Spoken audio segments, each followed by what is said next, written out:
ಹಾವೇರಿ ಜಿಲ್ಲೆ ಶಿಗ್ಗಾಂವ ತಾಲೂಕಿನ ಬಂಕಾಪುರ ಗ್ರಾಮದ ಪ್ಯಾಟೆ ಯಲ್ಲಮ್ಮ ದೇವಿ ದೇವಸ್ಥಾನದ ನೋಟವ.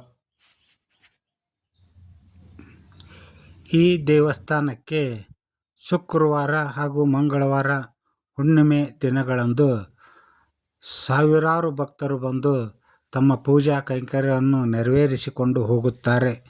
ಇಲ್ಲಿ ಪ್ರತಿ ಹುಣ್ಣಿಮೆಗೆ ಪ್ರಸಾದದ ಸೇವೆ ಇರುತ್ತದೆ.